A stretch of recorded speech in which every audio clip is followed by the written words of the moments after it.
Assalamualaikum warahmatullahi wabarakatuh. Saya Muhammad Pratama dari 11 JKT3.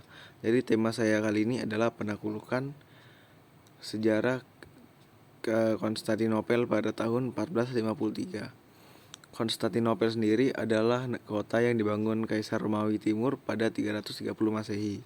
Kota yang saat ini mungkin kita kenal Istanbul.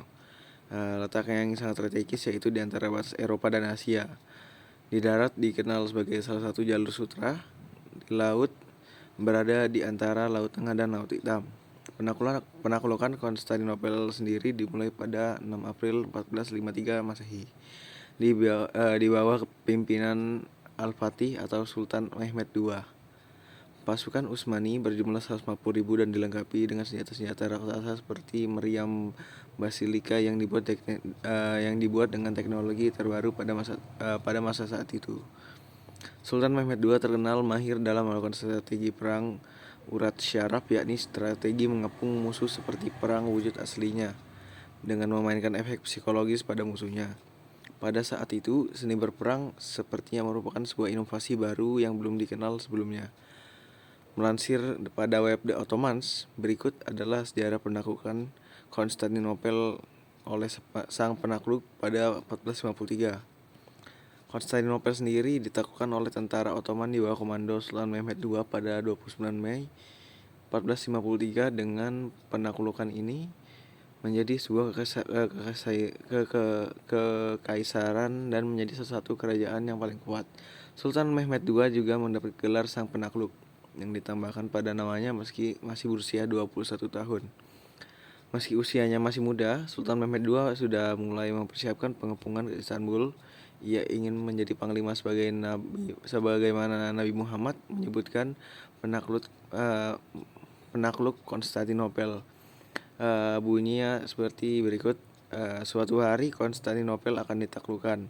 Betapa indah dan diberkatinya komandan penaklukan dan prajuritnya. Puluhan tahun yang lalu diucapkan oleh Nabi Muhammad SAW.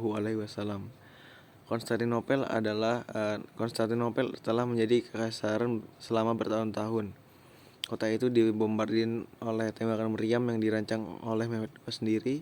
Kota ini diserang berkali-kali di masa lalu, tetapi temboknya besar selalu menang. Sultan Mehmed II akhirnya memutuskan mengubah ini dengan penggunaan meriam selamanya. Meriam besar miliknya ditembakkan ke dinding selama berminggu-minggu. Sulaiman Baltoghlu melancarkan serangan pertamanya yang memasuki Teluk Tanduk Emas pada 9 April 1453 dan gagal memutuskan rantai yang dipasang di mulut tanduk itu. Rantai ini yang mengapung di atas batang kayu cukup kuat untuk mencegah kapal Utsmaniyah memasuki Tanduk Emas. Kemenangan kapal Kristen dan kapal Genoa milik Paus menurunkan moral tentara Utsmaniyah. Selama kekacauan dan perasaan kehilangan yang meluas, dengan mentor spiritual Sultan Aksemseddin menjanjikan keberhasilan tertentu tentang penaklukan. Sultan Mehmed II meningkatkan jenis meriam baru yang disebut Humbara, yang sekarang dikenal sebagai Howitzer, digunakan untuk menembak sasaran. Ini menjadi penemuan penting bagi sejarah tentara dunia. Meriam tidak cukup kuat untuk merebut kota. Didorong oleh dukungan spiritual, Sultan Mehmed II memutuskan rencana angkatan lautnya. Armada Utsmaniyah yang berlabuh di Dolmabahce akan dipindahkan ke Teluk Tanduk Emas melalui darat sebagai elemen kejutan. Beberapa kapal dan galai yang dibawa oleh tentara melalui tali digeser di atas seluncur perahu. Di pagi hari 22 April, Kekaisaran Romawi Timur terbangun dengan terkejut dan ketakutan ketika melihat kapal-kapal Ottoman. Pengepungan berlangsung 6 April 1453 sampai 29 Mei 1453. Dan kota itu berhasil ditaklukkan oleh Ottoman di bawah komando Sultan Mehmed II. Sebuah era baru dimulai di dunia dan keseimbangan baru datang melalui penaklukan Konstantinopel. Dilansir pada web All About Turkey, penaklukan Konstantinopel memiliki dampak historis yang sedemikian besar terhadap Turki dan dunia Muslim, sampai-sampai beberapa sejarawan membatasi akhir abad pertengahan dengan penaklukan kota tersebut.